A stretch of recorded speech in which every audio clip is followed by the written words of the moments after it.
Hello, everyone. Welcome to the Way Wednesdays virtual Midrash. Hey, guess what? We're going through the Bible today. Isn't that awesome? I mean, it's such a cool story and it never gets old. That's what I love about it. You ever started seeing like remakes of movies? Like, how many Spider-Mans can they come out with? Wow. And Batman, they just keep coming out with it. It gets really boring because it's the same story. And yeah, it's a little different, but the effects get a little better. The Bible's totally different. Okay. Same story, doesn't change. However, you get all this insight that you didn't get the previous time you read it. And then you read it again. And then you read it. You're like, wait, I know I read this before, but I don't remember these things. That's what's so amazing about the story of the Bible, about God's word. It is really awesome. So, hey, just want to give a shout out to all you guys. Glad you're with us. Make sure to get the Way Congregation app. It's got lots of cool stuff. You'll see what I mean. Check that out. All right, I've got Bob Rico waiting in the wings, and we are ready to get started. So, guys, what we thought we would do is we're going to break things up a little bit more. Instead of reading the whole chapter, we're going to take a pericope, and we're going to kind of focus on that, and then we'll keep on moving as we go along. So if you have questions, comments, feel free to put those in the chat, and we will do our best to get to those as we go through it. So let's jump in. Here we go. All right. Now, Jacob dwelt in the land where his father was a stranger, in the land of Canaan. This is the history of Jacob. Joseph, being 17 years old, was feeding the flock with his brothers. And the lad was with the sons of Bilhah and the sons of Zilpah, his father's wives. And Joseph brought a bad report of them to his father. Now Israel loved Joseph more than all his children because he was the son of his old age. Also, he made him a tunic of many colors. But when his brothers saw that their father loved him more than all his brothers, they hated him and could not speak peaceably to him. Now Joseph had a dream, and he told it to his brothers, and they hated him even more. And so he said to them, "Please hear this dream which I have dreamed. There we were, binding sheaves in the field, and behold, my sheaf arose and also stood upright. And indeed, your sheaf stood all around and bowed down to my sheaf." And his brothers said to him, "Shall you indeed reign over us, or shall you indeed have dominion over us?" So they hated him even more for his dreams and for his words. Then he dreamed still another dream and told it to his brothers and said, "Look, I have dreamed another dream, and this time the sun, the moon, and the 11 stars bowed down to me." So he told it to his father and his brothers, and his father rebuked him and said to him, "What is this dream that you have dreamed? Shall your mother and I and your brothers indeed come to bow down to the earth before you?" And his brothers envied him, but his father kept the matter in mind. All right. Well, yeah, so here's Joseph the dreamer. Doesn't seem like it's a great idea to be having these dreams and to share it with his brothers. However, Bob, you were sharing with me earlier about how the bad report. Can you share some things on that? Would you? You're muted, by the way.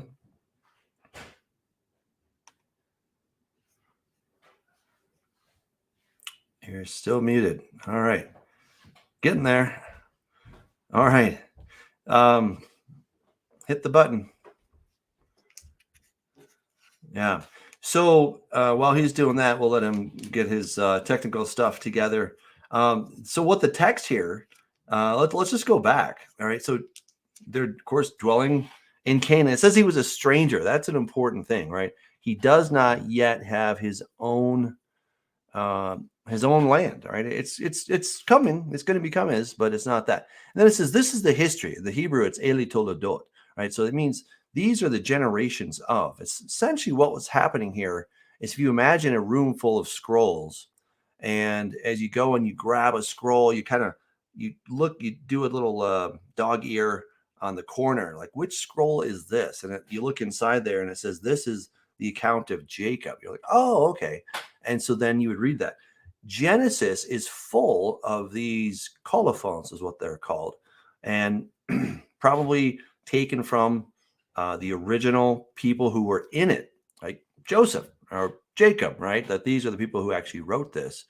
And then it's all collected, combined, and sewn together by a redactor who I would argue is Moses himself. All right. So this is the first-hand account. This isn't some guy that wrote this years later and, he's just kind of making things up. Not at all.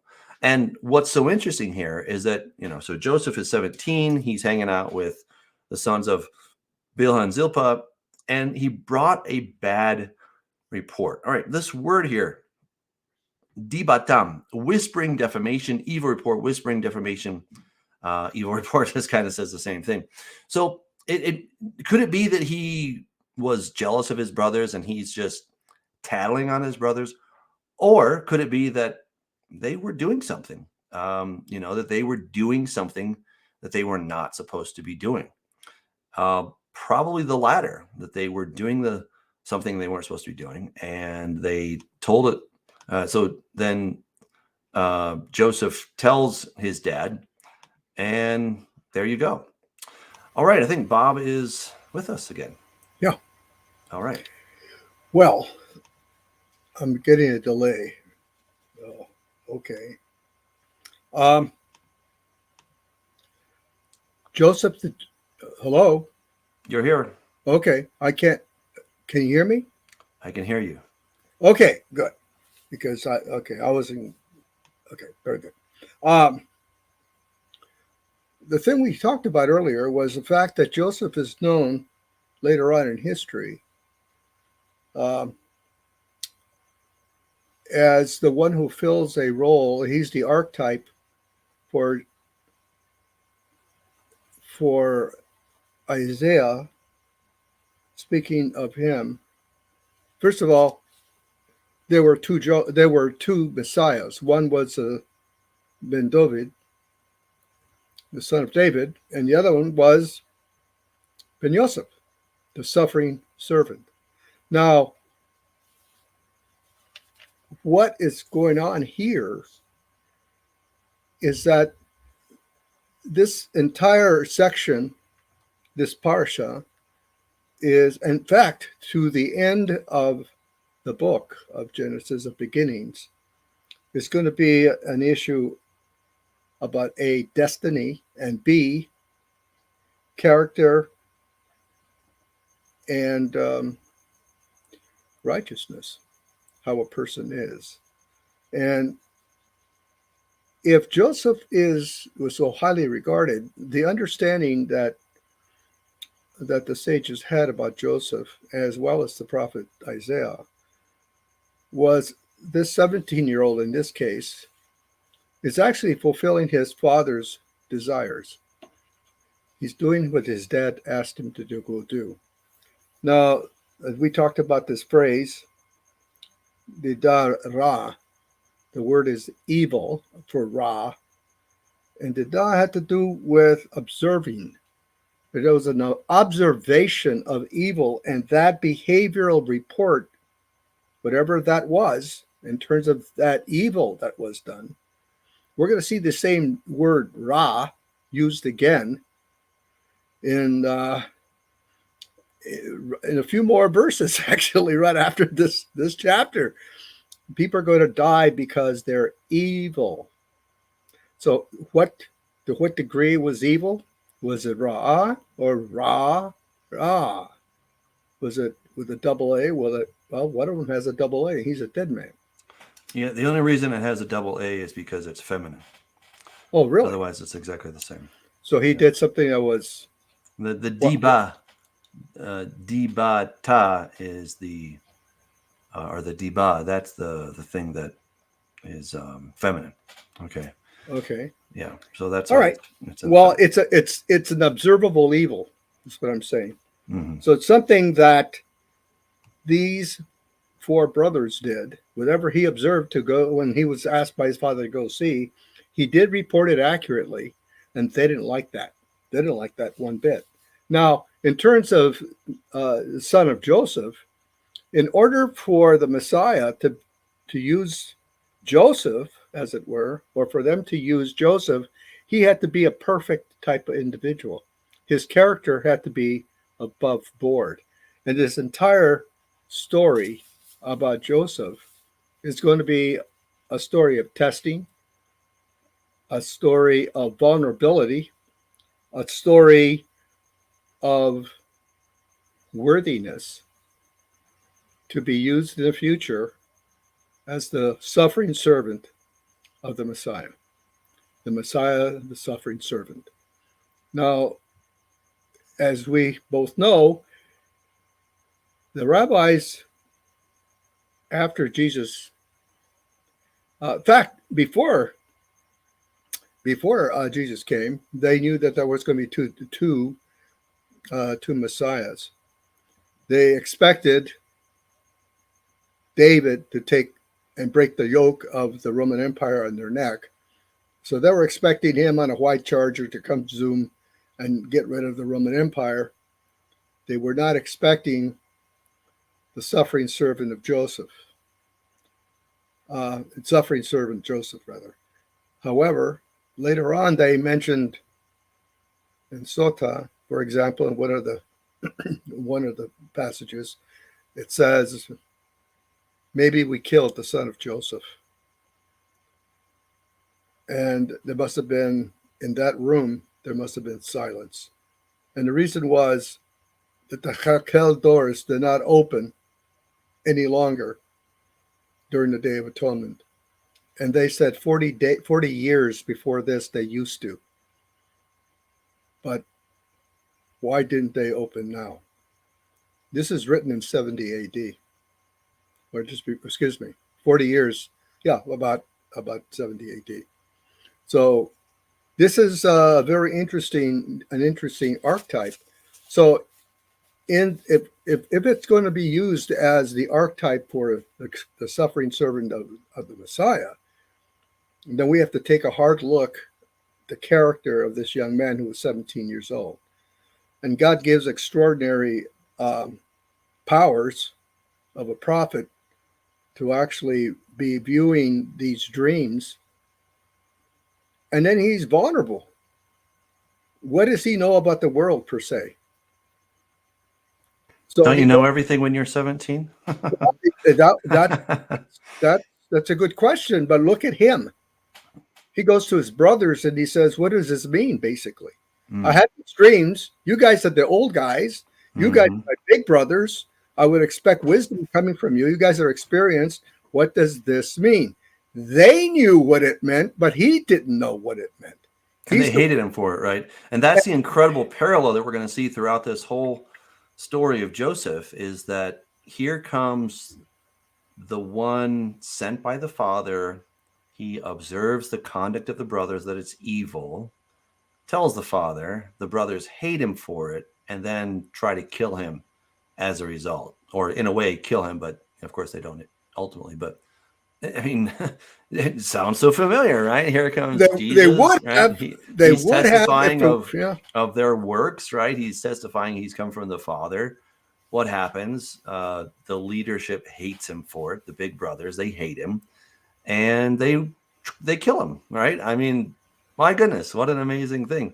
And you know what's so amazing is that not only is Jesus the Mashiach ben Yosef, the Messiah, son of Joseph, in that very prophetic sort of way, but he's also the son of Joseph.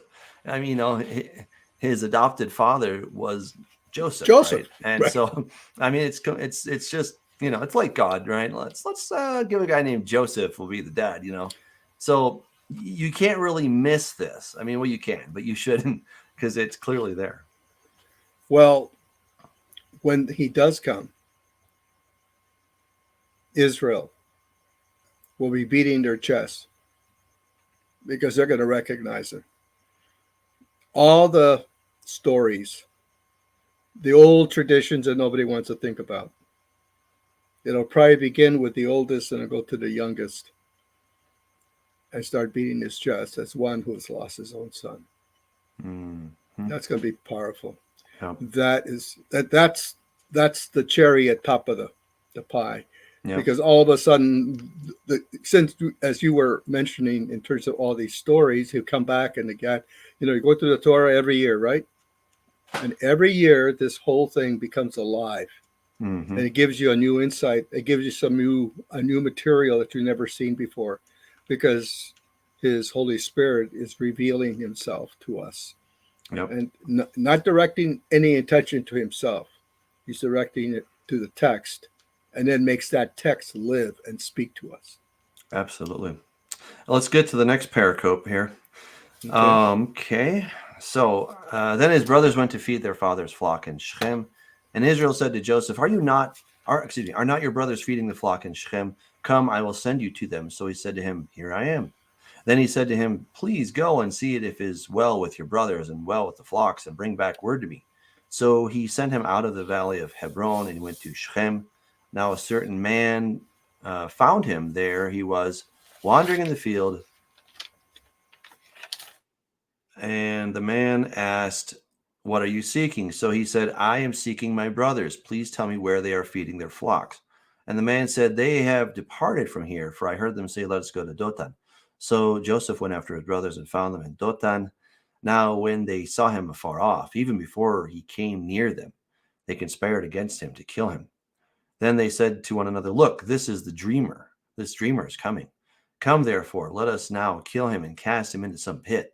And we shall say, some wild beast has devoured him. We shall see what will become of his dreams. But Reuben heard it and delivered him out of their hands and said, let us not kill him. And Reuben said to them, shed no blood, but cast him into this pit which is in the wilderness, and do not lay a hand on him, that he might deliver him out of their hands and bring him back to his father. So it came to pass, when Joseph had come to his brothers, that they stripped Joseph of his tunic, the tunic of many colors that was on him. Then they took him and cast him into a pit, and the pit was empty. There was no water in it. And they sat down to eat a meal. Then they lifted their eyes and looked, and there was a company of Ishmaelites coming from Gilead with their camels, bearing spices, balm, myrrh, on their way to carry them down to Egypt. All right, I'm going to stop there for now, because there's great stuff in there we've got to take a look at. First of all, right, so maybe not first of all, but here comes Joseph. And, okay, they strip him. That sounds just like the Messiah. They take away his garments, right? That was what happened to Yeshua. And then, did you catch that? Where do they put him? They put him in a well. The word in Hebrew for well is bor. The word bor, a pit, is the same word that is used for that place of Sheol, right? So if you go to Isaiah 14, and it talks about how Lucifer or Halel or Satan is going to be thrown into Sheol, and he's going to be thrown into the bor. He's going to be put there. We see in Revelation chapter 20, he's going to be put into the abuso, which in the Hebrew is the bor. In Isaiah 24, it talks about how the heavenly host on high are going to be thrown into the bor, into the pit, right? So that's pretty interesting. But guess what? Jesus also went down into the pit, right? He went down into that place. We see that in 2 Peter, talking about the angels that were formerly disobedient in the days of Noah, right? Jesus went down there to that prison, and he proclaimed his victory, right? So he went down into the pit, but the pit didn't like him very much. The pit had to get rid of him because it couldn't hold him, right? So the parallels are absolutely astounding.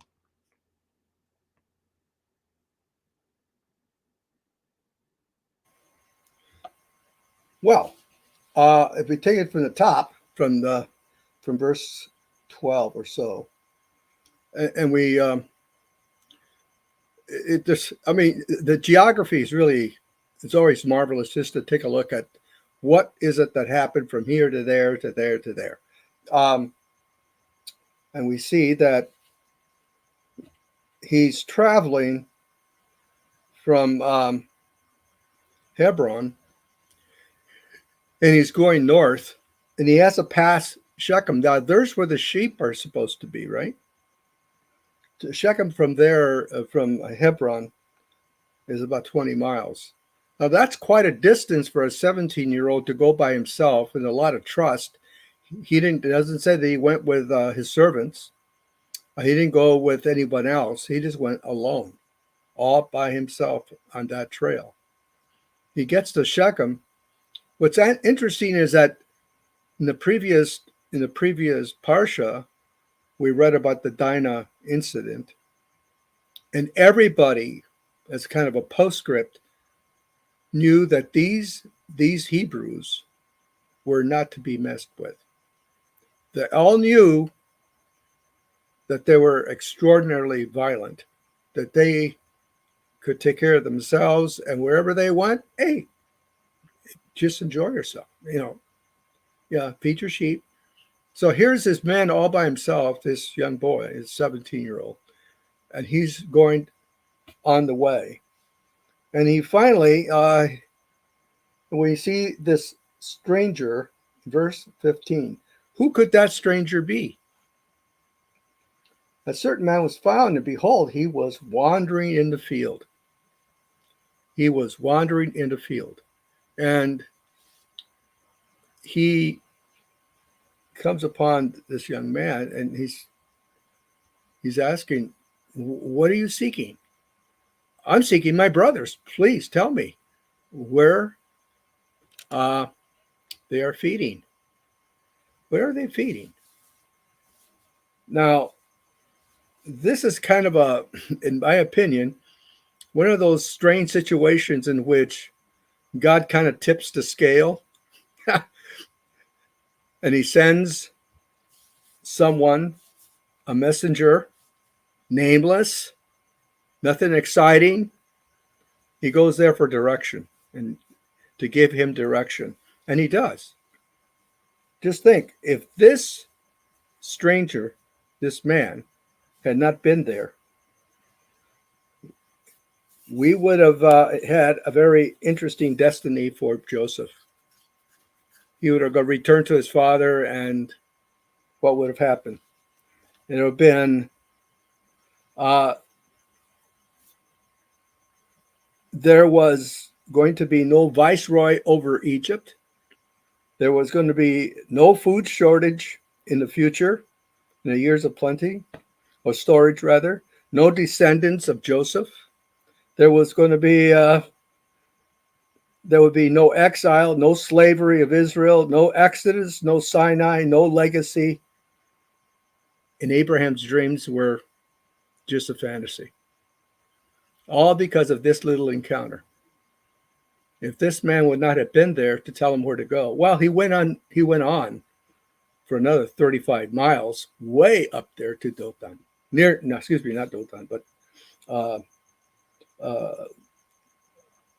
actually pretty close to Dothan, to where Elijah, it was Elijah's city in the future. But it was interesting. And then the rest of the scene is set.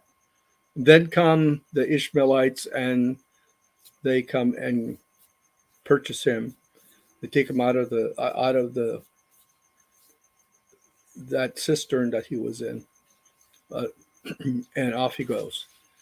And it's just an interesting situation in which none of God's plan would have happened unless God had a little tap and sending someone who was going to be there just at the right time when this young man, the 17-year-old, is looking around, going from field to field, going to hill, looking around, and he noticed that he was there. And then he asks him the important question, what are you looking for? I'm looking for my brothers, and I'd like to know where the sheep are and what happened to them. Oh. And then he gives them the instruction, and the rest becomes history. So how does that apply to me? How does that apply to you? You go on a journey for your father. And as you're on that journey, the Lord will provide that guidance that you need out of nowhere.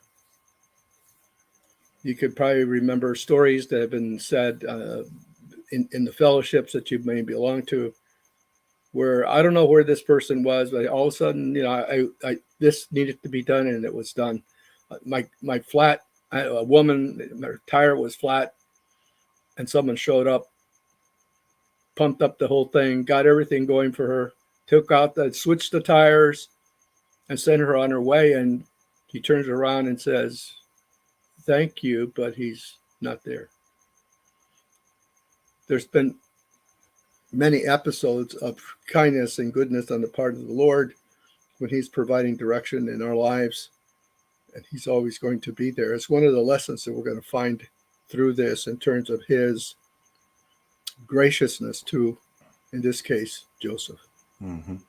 Amen. All right, let's get to that next one. So Judah said to his brothers, "What profit is there if we kill our brother and conceal his blood? Come, let us sell him to the Ishmaelites, and let not our hand be upon him, for he is our brother and our flesh." And his brothers listened. Then Midianite traders passed by, so the brothers pulled Joseph up and lifted him out of the pit and sold him to the Ishmaelites for 20 shekels of silver. And they took Joseph to Egypt. Then Reuben returned to the pit, and indeed Joseph was not in the pit, and he tore his clothes and returned to his brothers and said, "The lad is no more, and I, where shall I go?" So they took Joseph's tunic, killed a kid of the goats, and dipped the tunic in the blood. Then they sent the tunic of many colors, and they brought it to their father and said, "We have found this.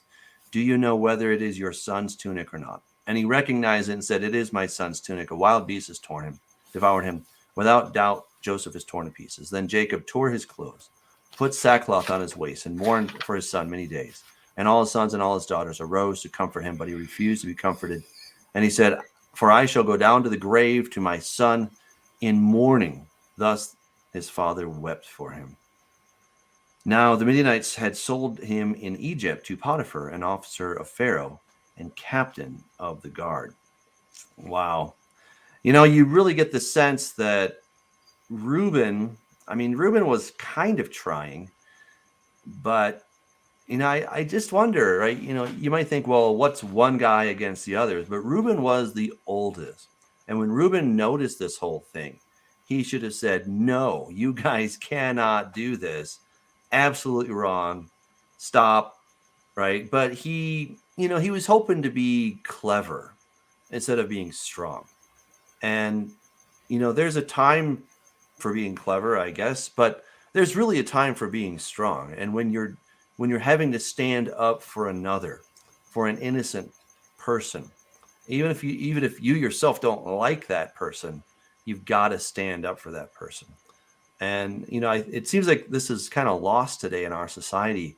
Recently there was somebody who was on a metro, I think it was in Philadelphia, and this guy started harassing her sexually.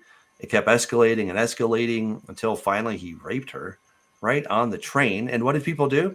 They filmed it.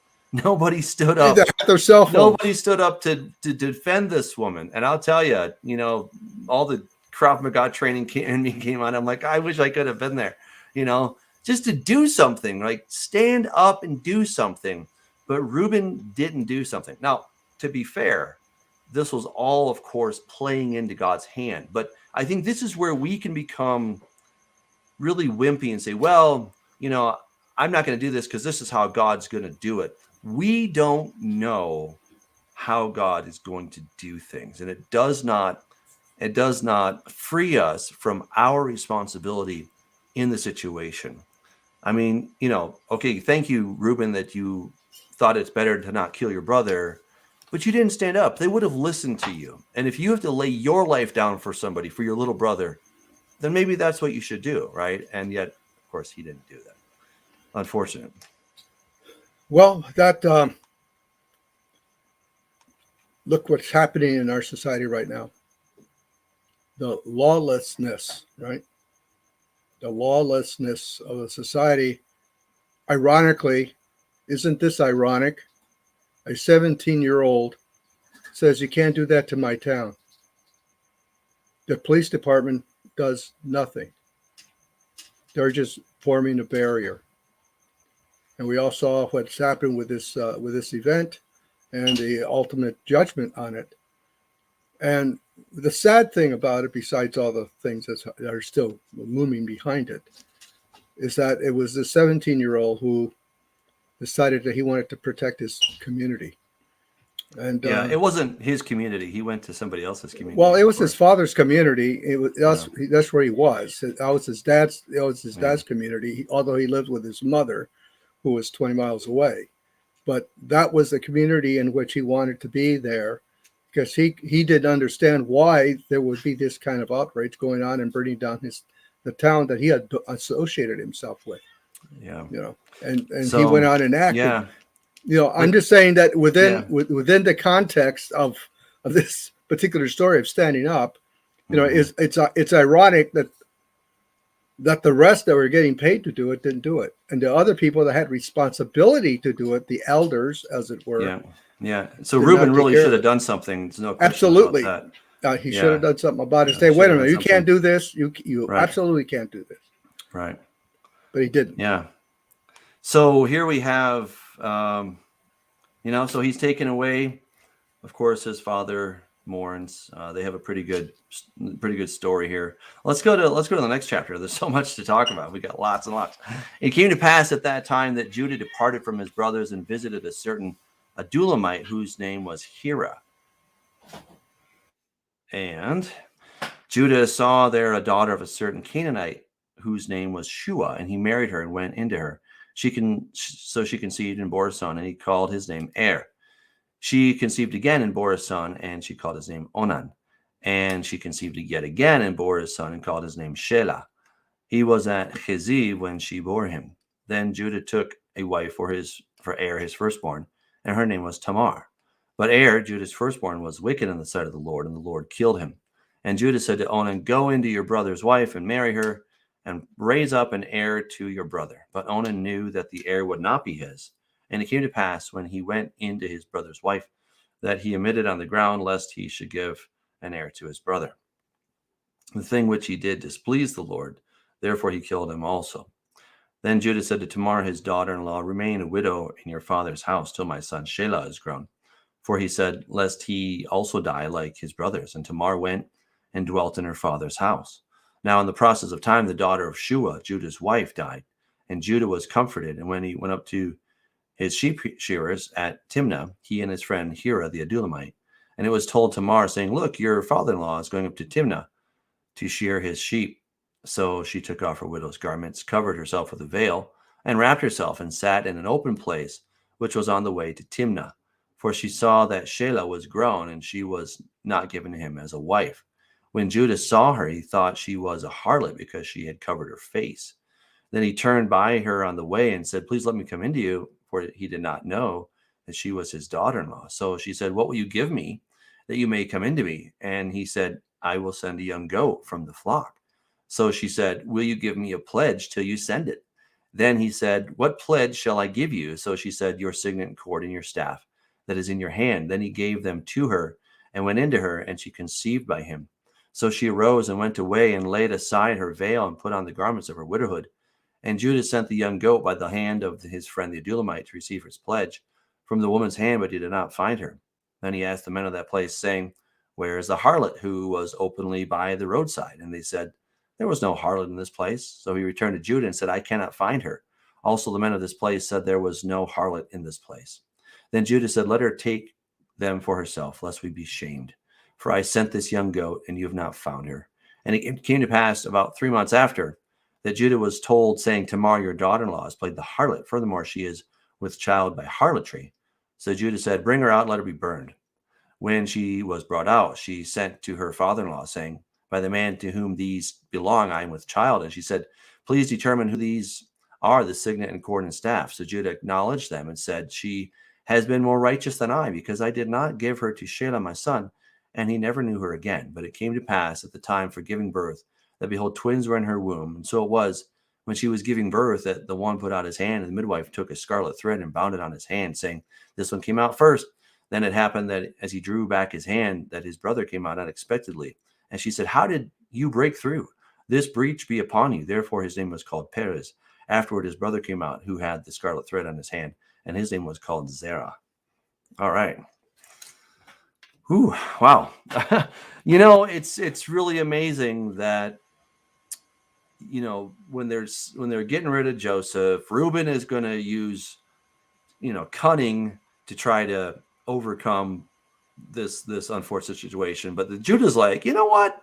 I hate my little brother, but you know what? I'd rather get some money for him than kill him, right? I mean, he is our brother after all. So let's sell him and get rid of him, and then we're richer. Great, And then we start to see what happens in the life of Judah. Now, again, I think it's sometimes tricky for us because we're like, ooh, Judah, the Lion of Judah, and we have this very regal sense of Judah. But, Judah wasn't exactly a good guy. He will become a good man later. He's going to learn his lesson. And I believe that is why this whole story is here, because he really, really learns his lesson. But we have to see the failure of Judah before we can truly appreciate the victory and the overcoming of Judah. And, so he gets married, he has some children, and he gives his son, he gets Tamar. Er dies because he's not a righteous man. And then the next one comes, and he doesn't want to give his brother offspring. And so, he has sex without actually giving what he was supposed to be doing, which was the seed, right? So he's there for the pleasure, but not there for the duty. And so then he dies, right? And so then Judah's kind of freaking out here because his sons are not acting as they ought to, right? They are not fulfilling the obligation. Now, I know this is really tricky for us in the modern day because we don't have anything like this whole levirate marriage thing. But this was very important back in the day. I think if we can just kind of detach ourselves from the modern world, go back there and understand that the family name is very important. Having a heritage is very important. And so there were already customs. These are going to be codified in the law, but these are already established norms in this day. And Judah knew what he was supposed to do, right? And then, of course, it's interesting that he goes and he finds her on the side of the road, and he's like, oh, she's a harlot. Actually, the word there is kadeshah, which means it means that she is a temple prostitute. Kadeshah comes from the word kadosh, right? Something that's holy. And holy doesn't mean morally pure or without sin. It simply means set apart. Now, in God's case, yeah, he doesn't have any sin, of course. But in a human sense, it just means set apart. If you're holy to God, then you're set apart to him. If you're a temple prostitute, you're holy because you're set apart for this function of being a temple prostitute. And the wonderful thing about the Bible is it gives you the good, the bad, and the ugly. And this is kind of one of those ugly parts of the Bible for sure. But we really needed to see all the dirty laundry and all that goes into this. It seems to me that some of the notes that I wrote for myself. This is Judah's journey, eventually, of fear. He's lost his sons. He's afraid if he's going to lose his other son, possibly. He himself doesn't want to take on the responsibility. He wants somebody else to take on the responsibility of the levirate marriage, as it's called, and later on to be codified in Deuteronomy 25, 5-10. The whole element of this is Judah's failure. First of all, he decided to leave the flock of his own homestead, and he went off with his best buddy into a Canaanite village. And that village is very interesting. Adullah, the people, the justice of the people. That's what the village is called. But he went there with his buddy, and there he finds somebody to marry. He didn't go to his father and ask him about that. And here's the story just kind of wedged in there, like it doesn't belong here. How come it's here? Well, it's to teach us something about justice. A justice that didn't happen for Joseph. The justice and leadership of this entire clan of people. What kind of a father am I? What kind of a father are you? What kind of a father raised these 12 sons? In the case of Yehuda, or Mr. Praise, what kind of a father was he? And we find out what kind of father he was. He raised two sons that failed God utterly and used a terrible word. It isn't they died in an accident. No, they were evil. They did everything that they would have learned to do righteously, and they did the exact opposite. And God said, I'm not going to have that in my train of the Messiah. I don't think so. And so we read the story. We know what happened. What's interesting is that with Onan, what is it that was going on there? He didn't mind having the favors of his sister-in-law. She finally picked up on it at some point, maybe the first time or sometime later. The bottom line is God decided to get rid of him. He was a person who was greedy. If he would have sired a son for his brother, he would have been subservient to his brother. And all the money that it took for him to raise this as his own son, he would have put an investment down, a deep hole that would have made no difference to him because he was basically a materialist. He wanted all of it. And he thought, since there's no other competition, when my dad dies, when Judah dies, I'm going to get it all. And I'm going to get that. And I'm going to simply by just saying no. And this whole situation becomes so reprehensible to God that he basically executes him. And actually, he executed both of those sons. The question about this woman is a very important question. She may have been in her father's house, but her future as a wife, nobody wants in that society wanted to have someone else's wife. Unless maybe there were other situations like being a prostitute. The point is, she thought through the law.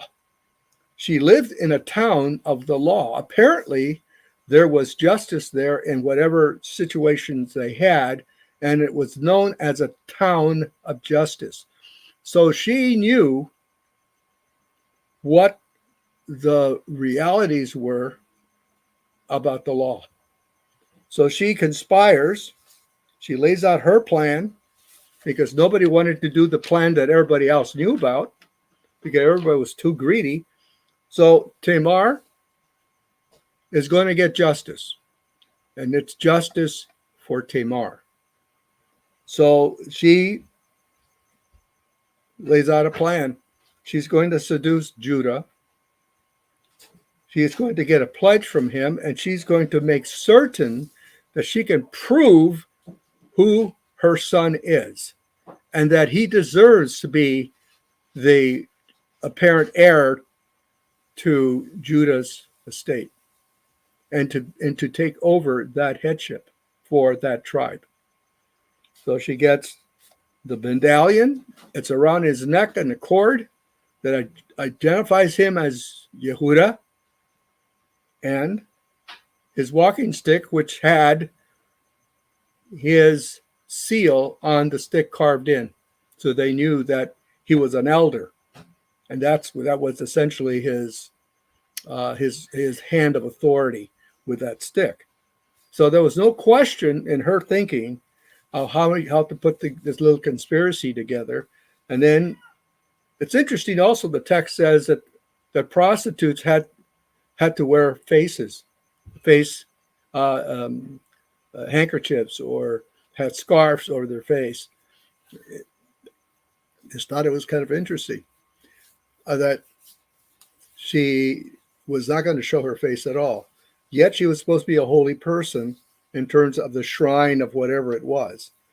But when asked about that shrine, when they're going to bring the little sheep back, guess what? There's no shrine around here, and we have no woman like that. So I thought that was a rather interesting situation. At any rate, justice is served. And who is it that is so outraged and wants to demand justice other than Judah himself? Well, my daughter-in-law can't be doing that kind of thing. That's horrible. That's terrible. We're gonna have to tie her up, put her in the middle of a fire, and burn her alive. That's what we have to do. And she quietly, I imagine wryly, and with plenty of fear, whoever owns these symbols is the father of my child. The interesting thing is that Judah, he actually owned up to it. He took responsibility for it. And that becomes history. So that was a lesson that he, I imagine, in his self-righteousness and his outrage, all of a sudden seeing his sin being put right in the middle of the public square for everybody to look at. Mm-hmm. And he had enough integrity that he was not going to have her slaughtered because of him. He couldn't get around it. I mean, it's pretty obvious that these are Judah's, right? I mean, they've got his seal on them and his, his medallion, and it's like, yeah, those are mine. Okay. And he declares that she is more law-abiding than I am because of the word righteousness that he says. She actually follows the law. Yep. I didn't. Mm-hmm. I didn't. Right. And it took this woman who demanded justice. And I think she's an incredible gal. That was gutsy. She put it together. I am not going to be denied for that family. And now that I have, and I'm going to have a son. Well, I don't have to wait. He doesn't want to release his son, although he may be a young boy or son or whatever. And he said that he's afraid that God's going to kill him. Mm-hmm. So I'm going to go for the undisputable father head, and I'm going to operate in that. And I puts together a plan that says that will not be denied. And she has incredible courage, and she wants what she deserves. She demands justice. Apparently, that little town that she belonged in, justice must have been an important factor. Otherwise, they wouldn't have called it a place of justice. So she knew the law. She knew what to do. So she did it in righteousness as her father-in-law, and later on will become her husband, which is interesting that she does not become really his active wife, but he maintains her. He says, because it's the only time that he had approached her, period. And for the rest of his life, he's not going to have a wife that we have at least, well, I'm not aware of it in Scripture, but he is going to have an heir apparent, and he will have to deal with the reality of not having an active wife. But he will support this woman, and he will support this son. And I think, again, know for certain, don't be deceived. God is not mocked. That's right. Right. And what a man sows, that he'll reap. Right. So Judah was the one who said, let's sell our brother. Let's get rid of our own kin. And so then he loses his sons, and all this stuff happened. It may not be a one-for-one parallel, but what happened over here is translated into situation over here. What demonstrates the character of who these people are. Right, a bunch of scoundrels. Well, they are. You're wondering, wow. Yet they're the sons of who? They're the sons of Abraham. And here's this wandering story of this treachery that goes on, and yet in the middle of it, here's this incredible man whose name is Joseph. Mm-hmm. In the middle of all this situation, it's overwhelming when you really think about all the interactions, the jealousies, the whatever, sibling rivalry. You have four mothers with all these sons, and now all these people get this so-called mixed marriage, mixed multitude, and all these people that are there. And out of that comes a son who did listen to his father. He does what the father requests of him. And for that, a father makes big mistakes. He turns around and gives him this tunic that has this multicolored, it looks like he's in charge of the corporation. He's the CEO, heir apparent to everybody else. And everybody else in the company is upset. And that was a big judgment error on his part. But nonetheless, whatever went on in the tent, as we know what it means to be in the tent, in terms of understanding the teachings of Abraham that come down to him and the promise and all that's going to come, he teaches him, and the suffering servant begins his life in the bore. Oh, amazing. Well, let's carry on with Joseph. Let's go on. We don't have time to get through all of it, but we'll do what we can here. Yep. Now, Joseph had been taken down to Egypt, and Potiphar, an officer of Pharaoh, captain of the guard, an Egyptian, bought him from the Ishmaelites, and he was in the house of his master. Bought him from the Ishmaelites who had taken him down there. The Lord was with Joseph, and he was a successful man, and he was in the house of his master, the Egyptian. And his master saw that the Lord was with him, and that the Lord had made all he did to prosper in his hand. So Joseph found favor in his sight and served him. Then he made him overseer of the house, and all that he had he put under his authority. So it was from the time that he had made him overseer of his house, and all that he had, that the Lord blessed the Egyptian's house for Joseph's sake. And the blessing of the Lord was on all that he had in the house and in the field.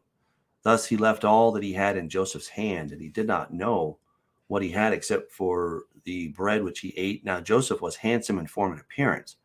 And it came to pass after these things that his master's wife cast longing eyes on Joseph, and she said, "Lie with me." But he refused and said to his master's wife, "Look, my master does not know what is with me in the house, and he's committed all that he has to my hand. There is no one greater in this house than I, nor has he kept back anything from me but you, because you are his wife. How then can I do this great wickedness and sin against God?" So it was, as she spoke to Joseph day by day, that he did not heed her, to lie with her, or to be with her.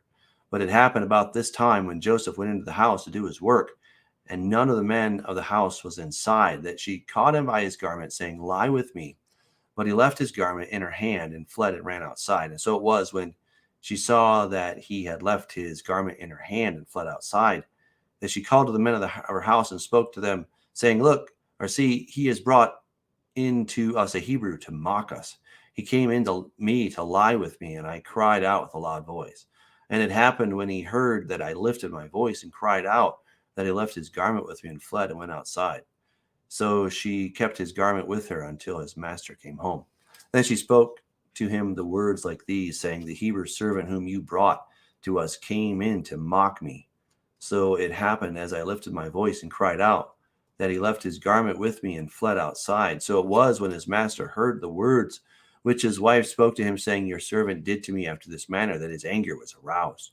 And Joseph's master took him and put him into the prison, a place where the king's prisoners were confined. And he was there in the prison. But the Lord was with Joseph, and showed him mercy, and gave him favor in the sight of the keeper of the prison. And the keeper of the prison committed to Joseph's hand all the prisoners who were in the prison. Whatever they did there, it was his doing. The keeper of the prison did not look into anything that was under Joseph's authority, because the Lord was with him, and whatever he did, the Lord made it prosper. Amen. When you walk with the Lord, you have that amazing assurance that he will be with you, and you can just rest easy. It doesn't always mean life is easy, but it means that you can rest easy. You can lay your head down on the pillow at night and say, "Okay, thank you, Lord, for all that you're doing. And I pray that you will just take these things," right? And, talk about Joseph going from the frying pan into the fire. But you know what? God is with him throughout this whole ordeal. It's such, I just love the story of Joseph, right? And So now if we kind of compare this back to the Messiah, right? So Jesus is thrown into the abyss, right? He sort of makes a comeback, in a sense that he resurrects, right?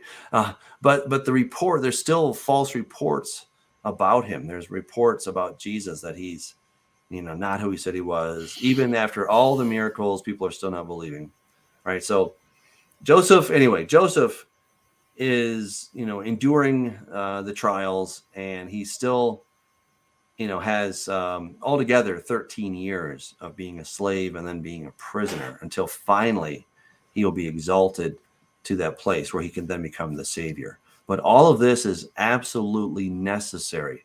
It's necessary training for Joseph. And I think, we can kind of look at the story of Joseph, say, man, that'd be really cool to be the second in command of all of Egypt and all this cool stuff.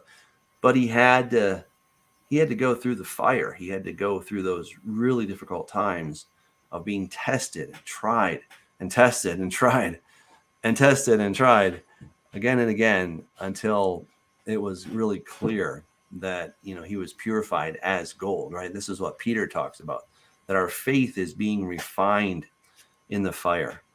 And, this is, it's a beautiful thing. So, yeah, Bob. It seems to me that if you look at his name, Yosef, right? Jehovah has added. Think about that. Now, make application of that in our own personal lives.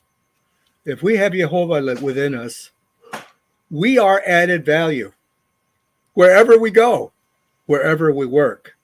And guess what? You're going to be tested, and you're going to be tested, and you're going to get tested. You're going to be tested time and time and time and time again. But we are value added wherever you work. You understand that God's hand on the individual believer is value added to the company that they're living in, that they're working with. You realize that most people spend more time at work than they actually spend with their own families. Think about that, besides sleeping. How many hours do you spend with the company that you're in?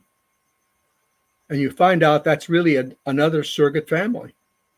And you are operating there with all the petty issues, with all the office gaggle, with all the stuff if you're working out in the fields and working in different areas. The reality is that you're the value added there. And there will be testing. And it will be testing constantly to see who we really are. Are we really God's added value? In terms of being honest with the company policies, in terms of being honest and being a hard worker, not taking lunch hours and take, beyond the hours or the time that you're allotted. All these little situations in which our integrity is constantly being tested. And we're the value added. And if you think to yourself, has my experience with where I'm working and the people I have been with, is it really added value to them? Is God blessing them because I'm here? Because I'm there, God is blessing. This is kind of a prototype for all of us who are in the Messiah. Here's a young man who is being tested by God. You're going to be my prototype, son. And I'm testing everything your father taught you. And we're going to find out who you really are. You're going to discover who you really are. But you know something?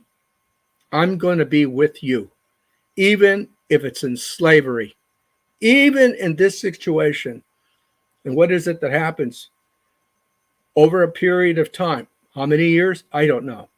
But over a period of time, he is the CEO of the company in action. And as a result of that, everyone is blessed by his activity. The owner, his owner, who actually treats him as his own friend, as his confidant, because he has to tell him how he wants everything done. The only thing he doesn't have authority over is what Potiphar eats. And obviously, the obvious is that you don't have my wife. It goes without saying. And yet, what is it that this young man at this age immediately is being hit on? And one would call it today sexual harassment, right? Well, we could find everything in the book of beginnings. It was there. It's here. And yet, this testing, and his added value to Potiphar is amazing, because the wealth is unbelievable. But what is it that he finally tells this woman? What is it that he had learned from his father? He learned that if he would have succumbed, he would have not been obviously sinning against his owner. He would have been sinning against the creator of the universe, the father of his people. And we see the failure in Reuben so clearly, don't we? Absolutely. Right. I mean, he must have learned something like, that didn't work out so well for Reuben. Better not do that play.